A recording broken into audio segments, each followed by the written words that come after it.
तो दोस्तों स्वागत है आपका हमारे साथ। और ये प्रपत्र आपको दिखाई दे रहा होगा। ये एक एनुरेशन फोरम है जो आपको बीएलओ घर घर जाकर देने वाले हैं। और जैसा कि आपको बताया था, राजस्थान के अंदर 2025 एसआईआर चालू हो चुका है। 4 नवंबर से 4 दिसंबर तक यह एसआईआर का एनुरेशन फोरम चलेगा। आपको मैं एक बात महत्वपूर्ण ये बता दूं कि ये 4 नवंबर से 4 दिसंबर के बीच में इस एनुमरेशन फोरम के साथ में आपको किसी भी प्रकार का कोई भी डॉक्यूमेंट आपको बीएलओ को या किसी भी अधिकारी को किसी भी ऑफिस में नहीं देना, ना ही कोई किसी प्रकार का कागज जमा कराना है। करना क्या है, इसमें 1 महीने के अंदर यह जो प्रपत्र आपको आपके बीएलओ आपको घर घर आकर देंगे, तो आपको इसको भर के देना है। और इस वीडियो में हम आपको इस प्रपत्र को भरना सिखाएंगे। एक महत्वपूर्ण आपको मैं बात बताता चलूँ कि ये जो एक इन्वेस्टिगेशन फोरम है, ये एसआईआर पुनर्जांच है इसकी। तो आप इस फोरम को भरने में किसी भी प्रकार की कोई भी गलती नहीं करें। अगर आप पे फॉर्म भरना नहीं आता तो आप किसी दूसरे व्यक्ति से इस फॉर्म को भरवाएं। अगर आप इस फॉर्म में गलती करते हो तो आपके आने वाली वोटर लिस्ट में आपकी वो गलत आएगा। तो मैं आपको स्टेप बाय स्टेप इस फॉर्म को कैसे भरेंगे वो मैं आपको बताता हुआ चलूंगा। तो मैं स्टेप बाय स्टेप आपको बता रहा हूँ। ये जो एक एनुमरेशन फॉर्म है वो आपको मिलेगा। तो आप देखेंगे सबसे ऊपर आपका जो बीएलओ कॉन्टेक्ट नंबर है, बीएलओ का नाम और कॉन्टेक्ट नंबर वो आपको मिलेगा। उसके बाद में जिसका भी ये एनुमरेशन फॉर्म है, अब एक चीज मैं आपको ये बता दूं कि एनुमरेशन फॉर्म किसका आएगा। वर्तमान में जो भी 18 से प्लस वोटिंग करता है, जिसका वोटर लिस्ट में नाम जुड़ा हुआ है वर्तमान में, उस हर एक व्यक्ति का यह गणना फॉर्म आपके पास में आएगा। और हर उस व्यक्ति को यह गणना फॉर्म भरकर आपके बीएलओ को जमा कराना है। 2 फॉर्म में एक बीएलओ को आप देंगे, दूसरा फॉर्म आपके पास में रहेगा। जो आपके पास गणना फॉर्म रहेगा उस पर भी आपको आपके बीएलओ के सिग्नेचर करा के रखना है। इसको आइए चलिए, सबसे पहले जिसके नाम का एक एनुमरेशन फॉर्म आएगा तो उसी का ये एपिक नंबर आएगा, उसका जो एड्रेस है वो आएगा, ये आपको मिलेगा। और कौन से क्रम नंबर पर उसका वोटर नंबर है वो भी आपको आएगा, कौन से भाग संख्या में है, और एड्रेस, विधानसभा क्षेत्र और राज्य का नाम, ये सारी चीज़ आपको पहले से ही इस गणना फॉर्म में अवेलेबल मिलेगी। आगे देखेंगे आप स्कैनर लगा हुआ है, तो ये एक स्कैनर ओरिजिनल है। अगर आप आपके मोबाइल से भी इसको स्कैन करेंगे तो जिसका ये एनुमरेशन फॉर्म है उसकी डिटेल आपको मिल जाएगी। और साइड में उसका फोटो लगा हुआ है, जो पहले हमने जब नाम चढ़वाया था उस वक्त वही फोटो आना है। काम हमारा अब शुरू होता है। ये जो लास्ट का कॉलम खाली है इसमें आपको एक साफ अच्छा सा फोटो लगाना है। और फोटो अगर आपका वाइट बैकग्राउंड का हो तो वो फोटो आपका अच्छा रहेगा, वाइट बैकग्राउंड वाला। ये फोटो आपको इधर पेस्ट करना है। उसके बाद आते हैं फर्स्ट ऑप्शन पर, यह लिखा हुआ है जन्म तिथि DDMM YY। इसमें कौन सी जन्म तिथि लिखेंगे।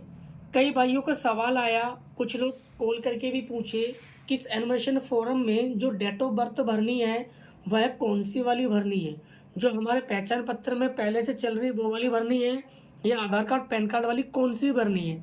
तो मैं आपको डॉक्यूमेंट से रिलेटेड एक जानकारी यह दे दूं कि आधार कार्ड में जो डेट ऑफ बर्थ है वही डेट ऑफ बर्थ आपके पैन कार्ड में होने वाली है। और शायद जिनका जन्म बना हुआ है उनकी डेट ऑफ बर्थ भी सेम ये रहेगी। तो आधार कार्ड, पैन कार्ड या मार्कशीट जो एज डेट ऑफ बर्थ आपकी चल रही है वही डेट ऑफ बर्थ आपको फर्स्ट इसमें फिल करनी है। चाहे आपके पहचान पत्र के अंदर कुछ भी उम्र हो, लेकिन आपको जो करेक्ट वाली आपकी एज है, डेट ऑफ बर्थ है, वो आपको इसके अंदर फिल करनी है। सेकंड ऑप्शन आता है आधार संख्या। इसमें ऑप्शनल लिखा हुआ है, यानी आप भर भी सकते हो नहीं भी भर सकते, लेकिन मैं सजेशन करना चाहूँगा कि आप इसमें आपका आधार नंबर जरूर डालें। क्योंकि आप इस वक्त देख सकते हैं गवर्नमेंट ने सभी योजनाओं को, सभी डॉक्यूमेंट को आधार से लिंक करा दिया है तो हमारा यह एनुमरेशन एपिक नंबर भी आधार से लिंक हो। अगला आता है हमारा मोबाइल नंबर।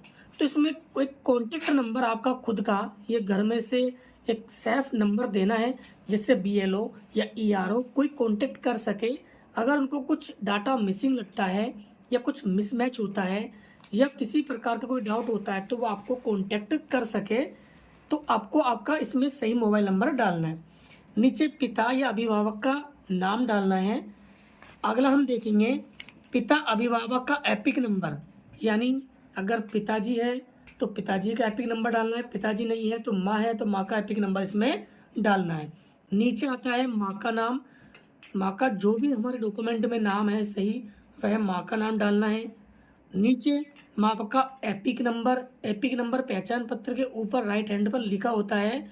जो अभी नई राजस्थान की करंट जो चल रही है गंगापुर सिटी क्षेत्र की, वो IJD से शुरू है।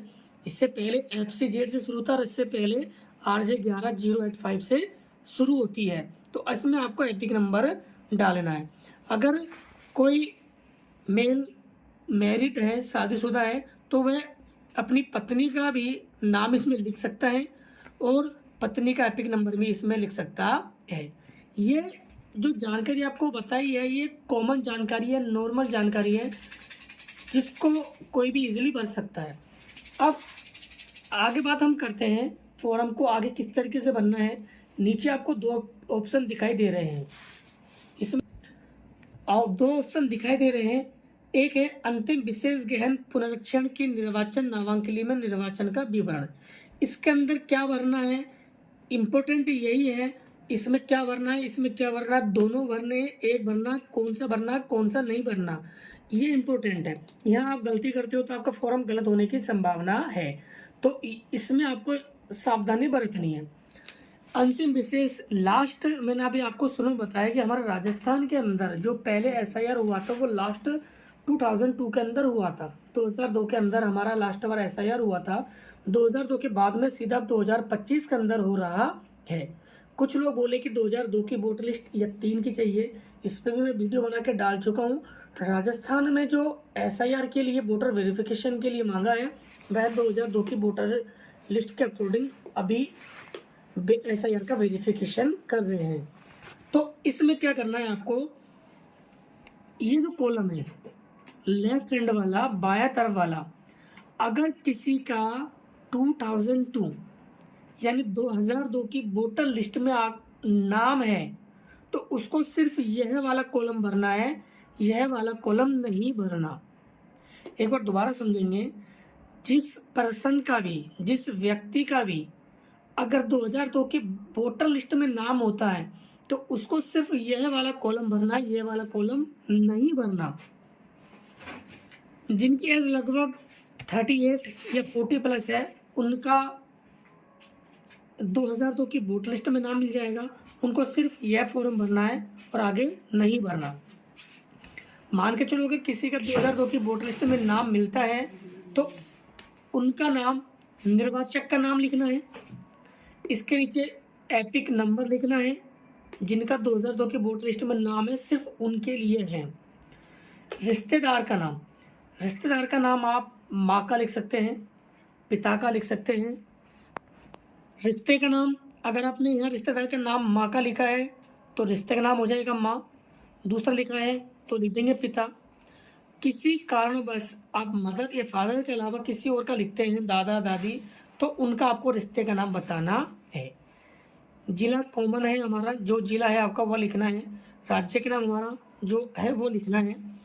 नीचे है विधानसभा निर्वाचक क्षेत्र, हमारी कौन सी विधानसभा लगती है वह आपको इस विधानसभा के अंदर लिखनी है। विधानसभा निर्वाचन क्षेत्र की संख्या कौन सी होती है वह आपको करेक्ट लिखना है। कौन से भाग संख्या में हमारा वह नाम है वह लिखना है और कौन से क्रम नंबर पर हमारा नाम है वह इसमें नंबर लिखना है। इजीली आपको समझ में आ गया होगा। जिसका भी 2002 की वोटर लिस्ट में नाम है उसको सिर्फ यह वाला कॉलम भरना है। नेक्स्ट चलते, इसका क्या करना है, तो यह वाला कॉलम सिर्फ उनको भरना है जिनका 2002 की वोटर लिस्ट में नाम नहीं है।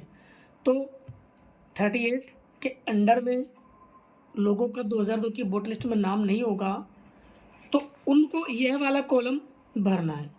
सबसे पहले क्या करेंगे, उस रिश्तेदार का विवरण जिसका नाम पिछले कॉलम में दिया गया है अंतिम विशेष गहन पुनरीक्षण के अनुसार। जैसे मान के चलो कि मेरा 2002 की वोटर लिस्ट में नाम नहीं है तो मैं क्या करूँगा, मैं अपने पिताजी का लिखता हूँ, पिताजी का नाम, पिताजी का एपिक नंबर और रिश्तेदार का नाम और रिश्ते का नाम क्या लगते हैं वह लिखना है, जिला लिखना है आपको, राज्य का नाम लिखना है आपको, विधानसभा निर्वाचन क्षेत्र कौन सा आता है हमारा वह लिखना है और विधानसभा क्षेत्र की संख्या कौन सी आती है वह लिखनी है। इसे मैं आपको बता दूं, विधानसभा निर्वाचन क्षेत्र जैसे मेरा गंगापुर पड़ता है तो गंगापुर सिटी और विधानसभा निर्वाचन क्षेत्र की संख्या जो है हमारी वह लिखनी है और कौन सी भाग संख्या में मेरा नाम है वह भाग संख्या लिखनी है और कौन से क्रम पर वह नाम है वो हमको इसमें लिखना है। लास्ट में इस जगह पर आपको खुद का आपका सेल्फ साइन करना है, जो साइन करना जानते हैं उनको साइन करना है, जो फिंगर लगाने जानते हैं अंगूठा लगाना उनका अंगूठा लगाना है। किसी ने पूछा कि हमारे कुछ रिश्तेदार या हमारे भाई वगैरह वो मेहनत मजदूरी करने हमारे शहर से बाहर रहते हैं तो उनका क्या करना है, तो आप देखेंगे इसके अंदर अगर वह शख्स बाहर है तो उनके घर में से जो माँ बाप भाई जो भी है वह साइन कर सकते हैं, लेकिन साइड में उनको लिखना पड़ेगा कि रिश्ते में क्या लिखते हैं। जिसका एनुमरेशन फॉर्म है उसका रिश्ते में अंगूठा लगाने वाला क्या लगता है तो वह रिश्ता आपको इधर लिखना पड़ेगा। लास्ट में है बीएलओ के हस्ताक्षर और यहाँ पर आपको बीएलओ के साइन करवाने हैं, बीएलओ साइन करेंगे और ऐसे ही 2 फॉर्म फिलअप होने वाले हैं और लास्ट में आप देखेंगे कि इधर बीएलओ के हस्ताक्षर लिखे हुए हैं, यहाँ पर बीएलओ के साइन करवाना है। तो ऐसी 2 प्रतिलिपि आपको मिलेगी सेम टू सेम पूरी, तो जिनमें से आपको क्या करना है, ये सेम 2 एक जैसी है, एक बीएलओ के पास जाएगी, दूसरा आपको खुद का आपको घर पर रखनी है। तो यह जानकारी हमने आपको इस वीडियो के माध्यम से भिजाई है और आज हमने एक हेल्प डेस्क भी लगाया था जहाँ पर हमने कुछ लोगों के फॉर्म भी भरे हैं। ये हमारा बैनर है, तो इस बैनर से हमने, ये हमारा बैनर है जो हमने हेल्प डेस्क में लगाया था। तो हम बार बार लोगों से एक ही अपील कर रहे हैं वीडियो के माध्यम से कि अगर एसआईआर से रिलेटेड ये डॉक्यूमेंट से रिलेटेड किसी भी प्रकार की कोई भी जानकारी चाहिए आपको, हम आपके लिए अवेलेबल है। मेरा मोबाइल नंबर 8058921402। आसिफ खान नाम मेरा, गंगापुर से है, सोशल एक्टिविस्ट और गंगापुर खिदमत फाउंडेशन के फाउंडर है। तो ये जानकारी हमने आप तक पहुँचाई है और आगे किसी भी प्रकार की जानकारी के लिए आप हमसे कांटेक्ट कर सकते हैं। ओके, बहुत बहुत धन्यवाद, शुक्रिया, जय हिंद, जय भारत।